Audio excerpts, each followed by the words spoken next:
Olá,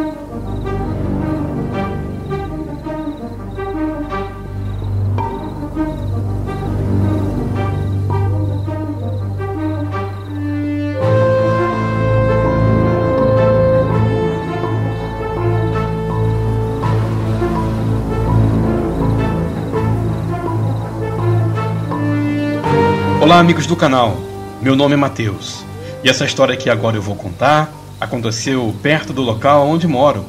Apesar de não ter visto tal fato, ou seja, de não ter sido uma testemunha ocular, eu fiquei muito impressionado e com medo depois de ouvir aquela história do meu amigo Sandro, pois poucos momentos antes do ocorrido, eu estava junto com ele naquela noite, a noite em que um lobisomem assombrou Tiro de Guerra de Sobral. Esse é o caso do lobisomem do Tiro de Guerra de Sobral. O conteúdo original foi enviado pelo Matheus, que pede para que seu nome fique no mais absoluto sigilo. Logo, todo nome que aparecer na história é fictício, no intuito de manter as identidades dos envolvidos em sigilo. E se você também tem um conto, um relato, uma história para compartilhar conosco, na descrição deste episódio tenho os nossos contatos, para a qual você também pode encaminhar a sua história. Não se esqueça de se inscrever, compartilhar, comentar e curtir nossas postagens. Fala para nós de qual parte do Brasil ou do mundo você acompanha o nosso trabalho. Você gosta dos nossos conteúdos? É mesmo? Então, nos ajude com doações para o canal por meio do Pix, na trilha do terror@gmail.com, ou ainda por meio do Cartaz ou Apoie-se. A partir de R$5 você terá benefícios exclusivos, tais como ter acesso ao episódio mesmo antes da publicação e outras coisas mais. Por meio da sua doação, nós teremos a possibilidade de continuar entregando para você, meu amigo, para você, minha amiga, um trabalho com ainda mais qualidade. Dito isso, eu convido a você para vir com a gente em mais um episódio aqui no meu, no seu, no nosso canal, na Trilha do Terror. Vem com a gente!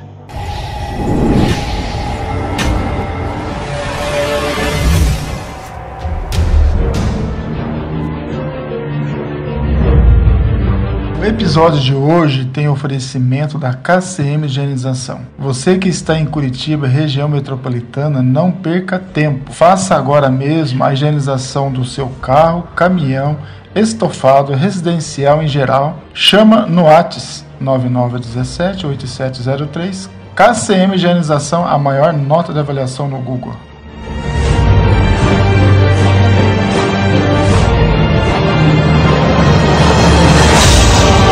Nasci em Sobral, cidade que fica no Ceará, lugar onde moro hoje, atualmente.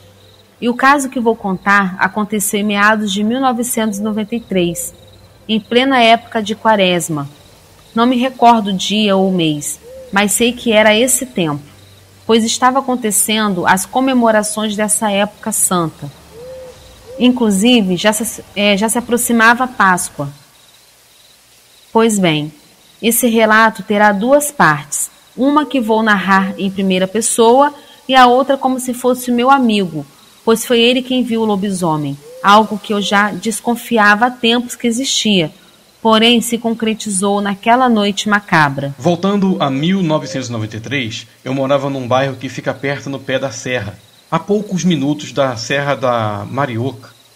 De lá, para vir para Tiro Grande, era muito longe. Sem contar que nem eu e nem meu pai tínhamos moto ou carro para se deslocar tantos quilômetros. Por isso, sempre fui de bicicleta para tiro de guerra. Claro que não ia desprevenido. Sempre carregava comigo um velho canivete que era do meu pai, para defesa pessoal mesmo, sabe?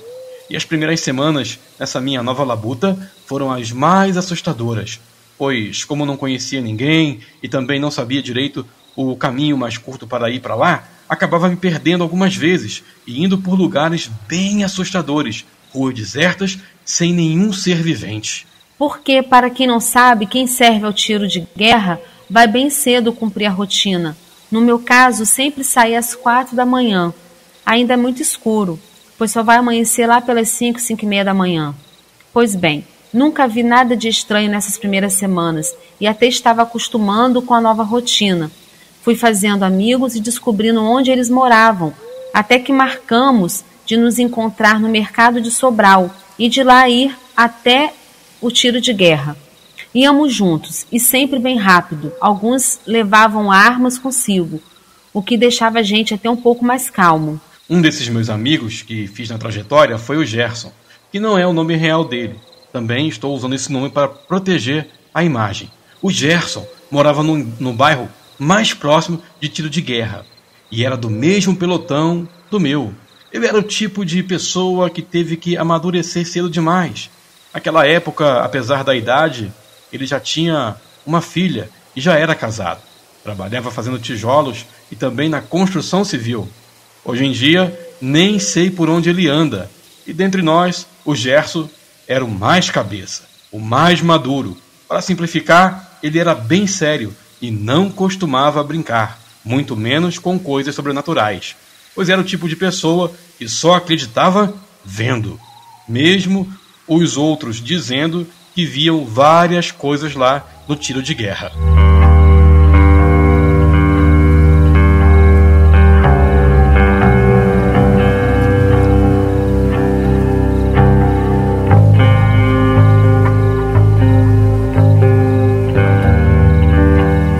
No dia do ocorrido, tinha chovido bastante, estava como uma neblina na cidade e iríamos ficar de guarda das 7 da noite às 7 da manhã, pois a gente estava acostumado. Seria mais uma noite.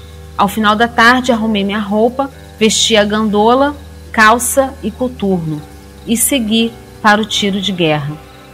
Lá já se encontravam os outros que ficariam comigo na guarda, incluindo o Gerson, meu amigo. Ali bem cedo começamos uma resenha e ficamos conversando e bebendo um pouco. O Gerson, como disse, um cara muito maduro, foi logo para Guarita. Era assim, 8 horas da noite quando ele foi para lá. Mas só quando deu meia-noite fui fazer companhia para ele. O Gerson estava estático e olhando para o cercado que tem logo atrás do tiro de guerra. Ficamos ali conversando e notei que ele, por nenhum momento, tirou o olho do cercado. Até brinquei perguntando se ele tinha visto uma assombração. E o Gerson riu, mas percebi o seu nervosismo. Ali ficamos até 00:30. Eu sentado ao lado da guarita e ele de pé, olhando para o cercado. Logo depois que fomos para a recepção do tiro de guerra, que era onde a gente passava a noite, pois como já estava tarde, não teria perigo de alguém aparecer. Até porque, naquele tempo, não é como o de hoje, onde a violência está em todo canto. A cidade era calma.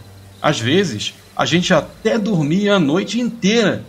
Mas naquela noite, o Gerson quis ficar acordado e ficou sozinho na recepção, sentado e ainda olhando na direção do cercado. Dali, eu não sei o que aconteceu, pois capotei na cama, dormi que nem uma pedra. Pela manhã já tinha passado a guarda, o Gerson, meu amigo, já tinha ido para casa. Fiquei pensativo pela noite anterior, tentando entender o porquê dele estar tão estranho. O Gerson era calado, mas naquela noite ele estava mais calado ainda, e também com muito medo. Fiquei curioso com o caso do meu amigo. Perguntava, mas nunca recebia uma resposta. Até que, depois de meses, ele me revelou o que aconteceu naquela noite. Eu até preferia não ficar sabendo sobre isso, já que depois fiquei com medo de vir para o tiro de guerra. Já estava no mês de agosto. Teve uma confraternização no Dia do Soldado. Futebol, bebida. O pessoal estava se divertindo no tiro de guerra.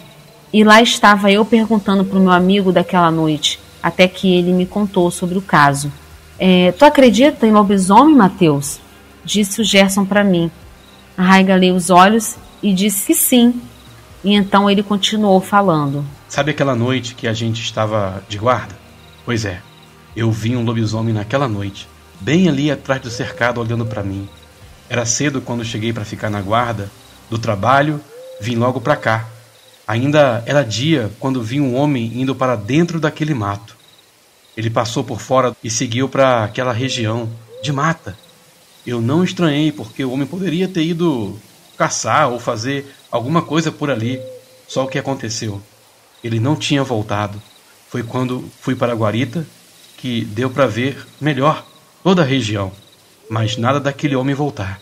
Mas quando foi assim por volta de 11 horas, percebi uma coisa se mexendo no mato. Mirei o olho naquilo para poder ver melhor. Só que rapidamente sumiu para dentro da mata. Me arrepiei todo quando vi aquilo e comecei a ficar com medo, pois seja lá o que fosse, estava me observando. Sabe lá desde quando? Foi quando tu veio e ficamos conversando, e não vi mais aquela coisa. Quando entramos, eu ainda fiquei acordado, só olhando ali para a direção do cercado. E quando foi assim, por volta das 2 da manhã, o bicho apareceu novamente. Colocou a cara entre a moita e olhou. Parecia um cachorro grande, Mateus, mas a cabeça lembrava de um bode, boca larga, sabe? Seu tamanho não deu para ver, mas ele estava botando a cabeça na terceira fiada do arame da cerca. Ele era bem alto, com certeza devia ter mais ou menos 2 metros de altura. O bicho entrou para a moita e não saiu mais. Fiquei tremendo que nem vara verde aqui sozinho. Mesmo estando dentro da recepção, se aquilo por acaso fosse nos atacar, com certeza esse portão não iria segurar. Fiquei a noite inteira olhando para o cercado, mas não vi mais nada, nem um homem que entrou para aquela mata. Só depois que vim me dar conta que estava em plena época de quaresma.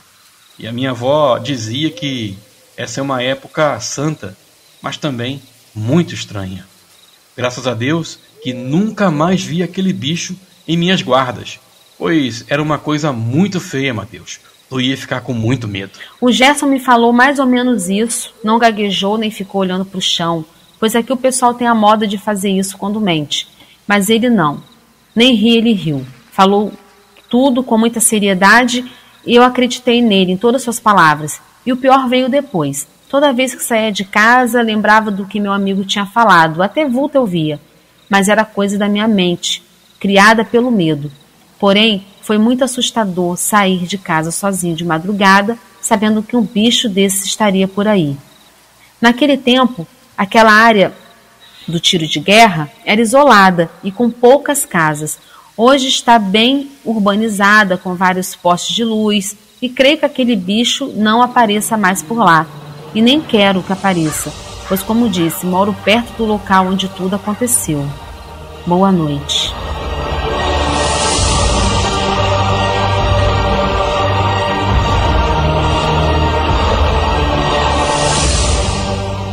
Esse foi o caso do lobisomem de tiro de guerra de Sobral.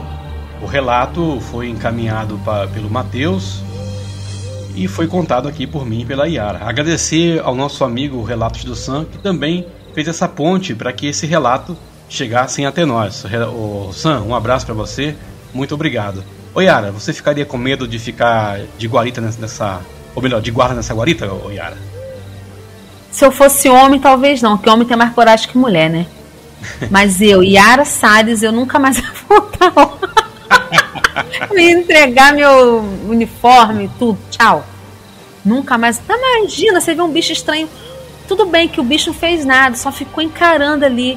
Mas é algo esquisito, é algo que você, da sua mente não está preparada para. O que é isso? É, né? Não é um animal, né? Um... Ah, maluco, você fica bugado, não sei. Nossa, que louco. Pois é. O Mateus, no caso, eu acho que depois que ele viu esse caso acontecer, como ele bem relata, ele ficou com muito medo e penso que se ele mesmo tivesse visto a tal criatura, eu pressuponho que ele não teria voltado mais para trabalhar na guarita. Ia ser pior, ia ser bem pior, é. Porque o outro, né, por ter aquela postura mais séria, de repente teve um pouco mais de inteligência emocional, equilíbrio, né? Segurança. Ele não. Ele eu acho que nem ia ter essa inteligência, não. O Mateus parece que era bem mais novo na época, ou melhor, eles eram da mesma idade, mas o Gerson era casado, já tinha família, então ele já tinha uma outra estrutura psicológica e emocional, né? É, eu acho que ajudou a digerir isso tudo, né? Digerir seria a palavra certa, Márcio? Qualquer coisa você corta aí na edição.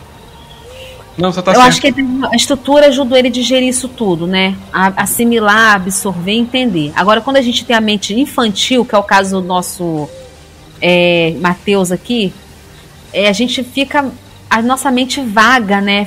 A criança já tem essa coisa de imaginar, de fantasiar. Quando a gente tem essa mentalidade ainda infantil, a gente tende a fazer isso mesmo, a fantasiar, ver coisas que não existem, pelo medo. Tudo fabricado pelo medo. Isso, aí o que acontece? Mas aí não, Márcio. No meu caso, eu sou medrosa mesmo e eu... De nascença já, né?